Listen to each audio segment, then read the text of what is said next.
Are the personal bonds we form in this life strong enough to survive the end of our physical bodies? From a scientific point of view, there is no definitive evidence that can confirm or disprove the idea of post-death reunions. And yet, the persistence of beliefs across cultures and centuries about future reunion suggests something powerful at work in human emotional life. So what are we dealing with here? A psychological coping mechanism? An experiential reality? Or a spiritual truth? Many religious traditions, including Christianity, Islam, Hinduism and Buddhism, offer visions of an afterlife in which the soul continues beyond death.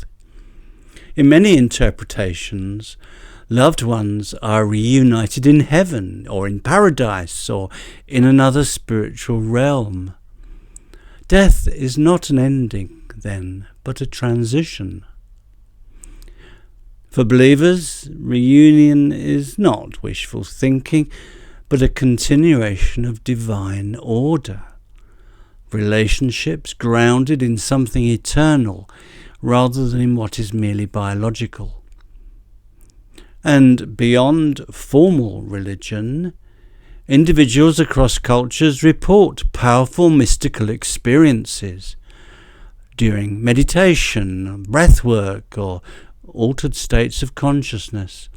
Some describe vivid encounters with deceased loved ones, moments filled with love, peace, and recognition. And these experiences often bring closure and reassurance. People speak of relationships that feel undiminished by death, as though the bond itself exists independently of the physical body. Skeptics speculate that such experiences arise from some neurological process in altered brain states. Yet for those who have the deeper experiences, they feel profoundly real.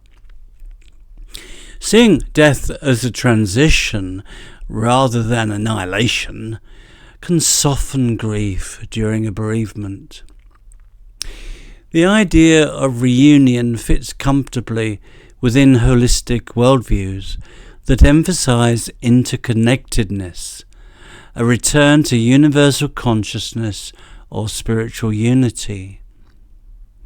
One of the most discussed areas in this debate is the near-death experience. Many people who report near-death experiences describe encounters with deceased loved ones. They speak of overwhelming feelings of love and a sense of going home. Now, are these glimpses into another dimension of existence? Do they suggest relationships persist beyond physical death? Or simply reveal how the brain copes when under extreme stress? The answer, of course, remains contested amongst many people.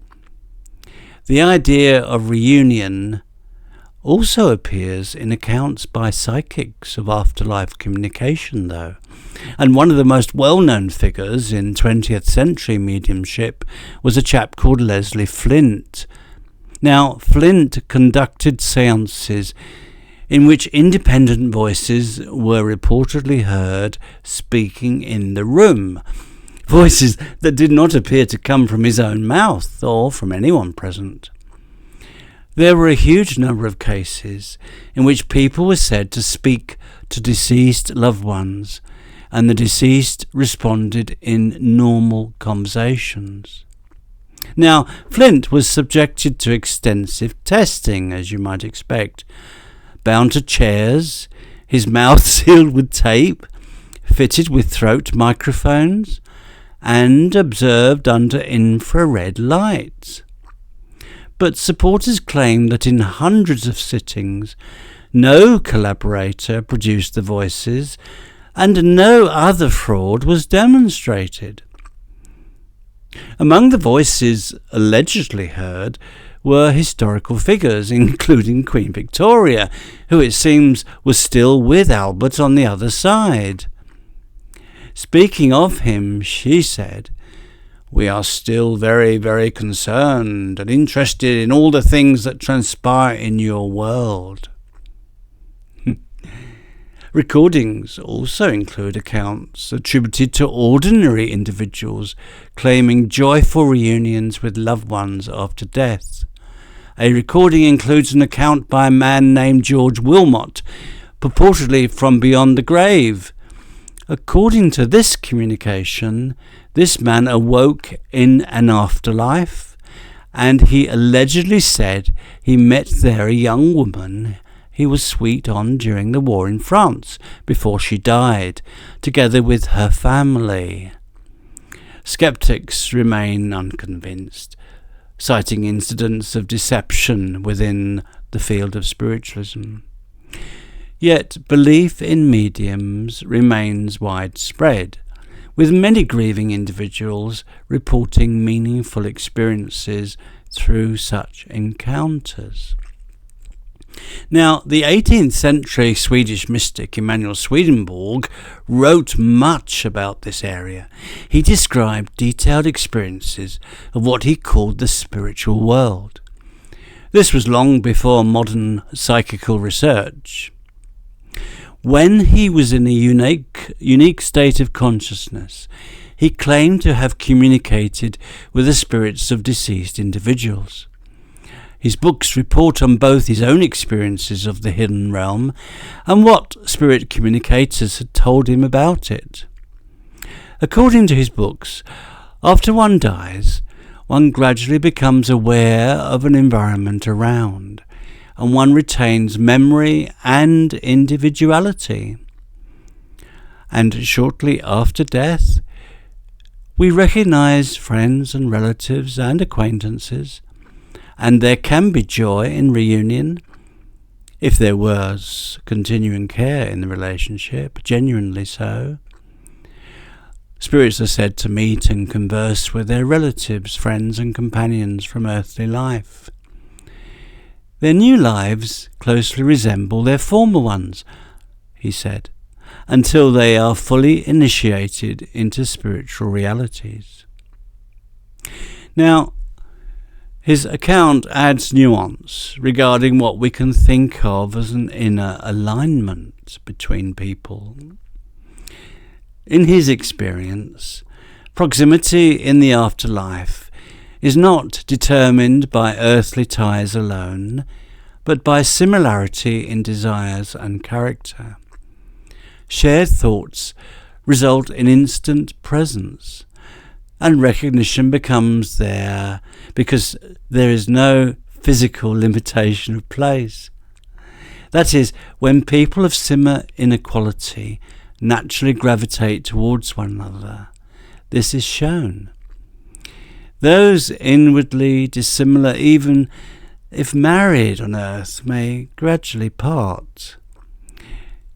So beyond the first stages after death, although experiences and memories of past relationships persist for a while, allowing for recognition and interaction, nevertheless, true lasting spiritual companionship only endures where there is free agreement in the essential qualities of love and truth.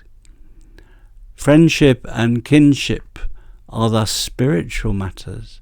They are said to be based on the quality of one's love and belief, rather than merely past acquaintance.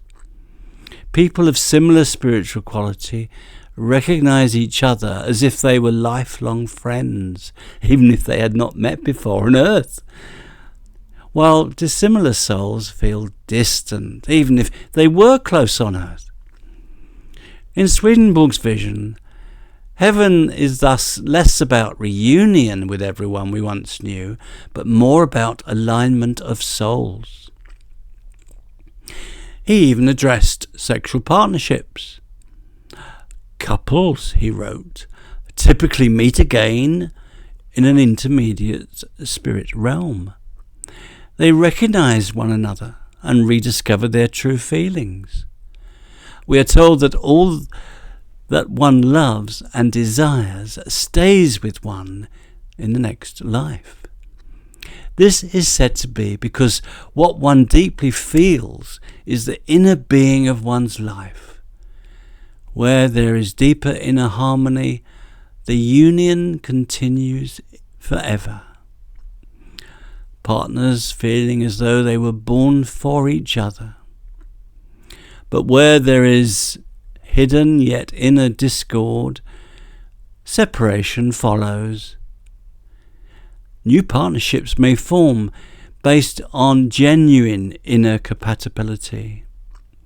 We are told that those individuals with a heavenly character who are in unhappy relationships, they separate but find a new partner with whom union is possible, to the point that the new pair do not wish to lead two lives but one.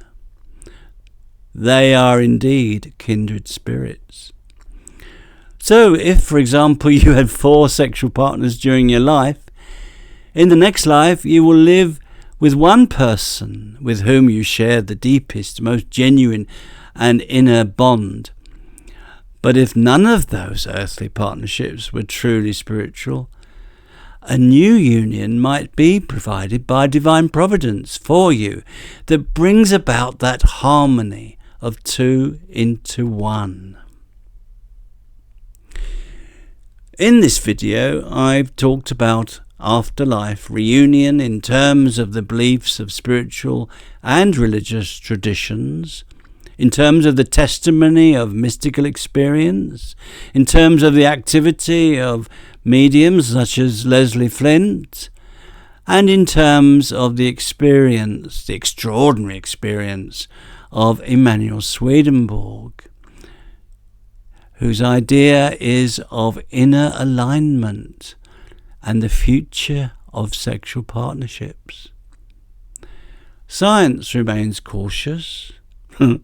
Religion affirms, mystics testify, mediums claim evidence, philosophers elaborate ideas.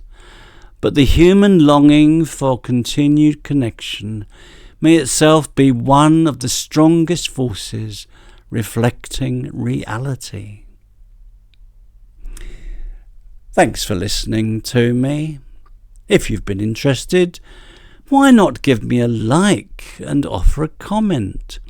It does encourage YouTube to show this video to a wider audience. If you're interested in my other videos on the afterlife, you can click the playlist link right now.